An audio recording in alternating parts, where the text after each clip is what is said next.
Good morning to all my dear classmates and my lecturer, Dr. Bernadette. This is my management accounting assignment presentation. So let's go straight into it. This is my activity-based costing calculations.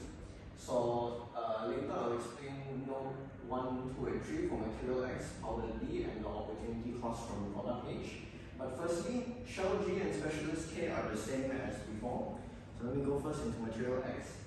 So firstly is opportunity cost for converting coil U into material X. And because they have 50,000 extra, meaning all of the cost is from the processing cost. So on top of the opportunity cost is 25 ringgit per material of material X. Next is powder D, which is down here. So powder D is very simple. We simply added an extra 10% product loss for production as per the additional information. Next is the opportunity cost from product H. So firstly, each unit of product H has 400 ringgit of contribution after deducting everything. And then because each unit of product H requires 2 hours of specialist K, so it is 200 ringgit of contribution loss per hour of specialist K, and then that will be redistributed to the 5 products. Lastly is the main point, which is the new fixed overhead. So simply reapplying the component installation overhead, warehouse overhead, and machine maintenance overhead, we get the new fixed overhead for the 5 products. And below that is the total product cost for 5 products. And then the profit margin compared to the previous target price, whereas the last row is the new target price if we apply the 20% profit margin to the product cost. So after applying that, we have our quarterly cash flow budget. So firstly, the cash sale comprises of 10% of total sales, whereas the credit sales is 90%. However, there are 2 facts to the credit sales. Firstly, it is gotten 2 months after, so that's why our quarterly budget goes until 2026. Next, from the 90% credit sales, we deduct 2% because of bad debts. And then for powder D and component installation overhead, they are paid 1 month after. Hence, the rest are all paid in the same month except for those 2. And then this is our total cash surplus and deficit at the end. So this is the feasibility of launching the new products. So firstly, from part A, as you see from the ABC costing just now, not all of them have a good enough profit margin. Only product J and K have a profit margin above 20% if compared to the previous target price. So in terms of costing, it's not that good. However, in terms of overall profits, from part B, we can see that the overall project has a 340 million ringgit profit, and it pays back by around the 3rd quarter, so the project is actually overall feasible. Next is SWOT analysis for New Life Sabah. So firstly, the company has years of experience in the industry, which can help them do a lot of things. Not only that, they also have the related machines and labor skills, for example, specialist K, to produce a lot of good products. Next is their weaknesses. So firstly, they kind of have high fixed production overhead, so maybe they can produce more products or make better use of their overheads. Next is the limited resource of specialist K, so maybe if they want to release another product using specialist K, they might not be able to. Another factor is the high material usage and high sensitivity to material cost. So for example, just now, processing from coil U to coil X, they're about to run out of coil U, so maybe if not for that processing, maybe it will cost a lot more. Next is the opportunities. So firstly, the company is willing to do product innovation. The fact that they're willing to produce 5 new products in one go shows a lot of innovation. Next, the willingness of management to switch from traditional costing to ABC costing improves their pricing strategy by a lot more. Lastly is the threats. So firstly, the paragraph states that they have increasing market competition in the industry, which could put pressure on the pricing. Maybe there are other companies pulling their demand. And then lastly is the customer credit risk. As said just now, 90% of their sales receipts are credit sales, which might cost liquidity. Maybe if they need current money, it will appear later. And also the 2% bad debt might be a risk to the money they receive. Next is beyond budgeting. So I won't go too into detail, but basically beyond budgeting has 12 principles split into leadership principles and management processes. And it was made because they realized traditional budgeting has a lot of things that do not fit beyond budgeting. But simply put, beyond budgeting takes qualitative factors such as autonomy or maybe performance evaluation that traditional budgeting does not have, and they put it into beyond budgeting. So these are the benefits of beyond budgeting. Firstly, it enhances employee empowerment. One of the factors just now was autonomy, meaning employees get more power in how they achieve their targets in their budgeting.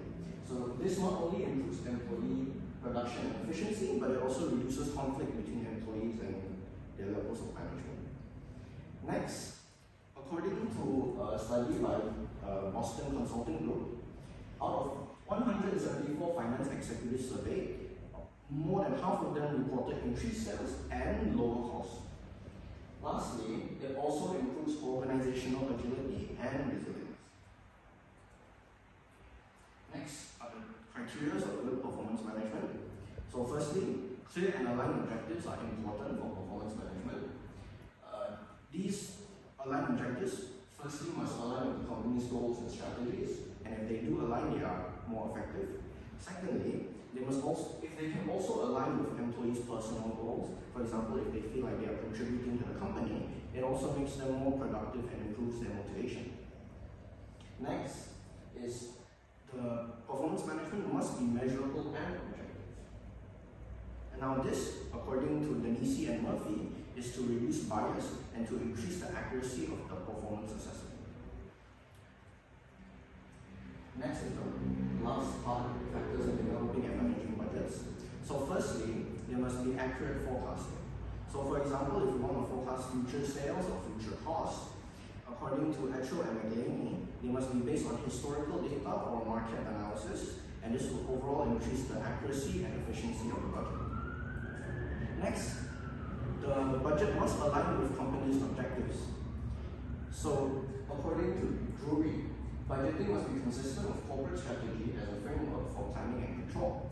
So Drury set out 5 steps to ensure that it aligns with company's objectives. The company must first create a strategic plan and objective, then a long-term plan to implement it, then they create the budget. And then the last 2 steps are to monitor and to make sure that the results are accurate. Next, resource constraints. So according to Cope, one of the primary functions of budgeting is to ensure resource availability. After all, if we do not have enough resources to execute the plan of the company, that's the objective of the budget, is to ensure that we do have it. Next is the time frame. So according to Etchell and McLean again, it is important that the period of a project fits, the budgeting period fits the planning horizon and the business cycle. So for example, if the whole project is planned for maybe 5 years, they can maybe do annual budgets, whereas if the project is planned for 1 year, maybe they could do quarterly budgets. Lastly is performance measurements. So for example, Data and Ranjan recommends using variance analysis as a feedback mechanism to ensure that budgets do not vary too far from their original plan. So this is my conclusion. So conclusively, the case of New Life Berhad shows the importance of applying good and correct management accounting methods into the daily operations of a business. For example, New Life Berhad applied ABC costing, and it showed that the costing and the pricing had a big difference, and it improved their efficiency in terms of budgeting as well.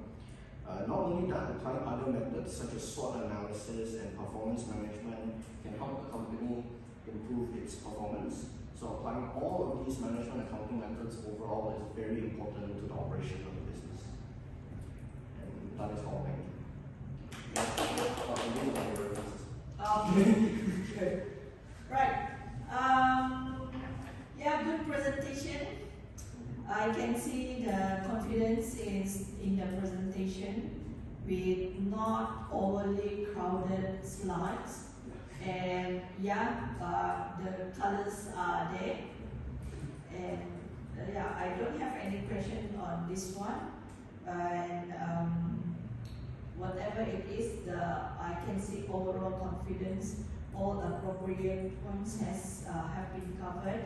Just a minor development required in the future to have the table of contents or the structure before you start off with the presentation, so that we would be able, as the audience, we would be able to expect what is coming up later, what is the topic that will be discussed or will be presented later on, right? But yeah, other than that, it's good presentation. Thank you. Okay, thank you. Yeah.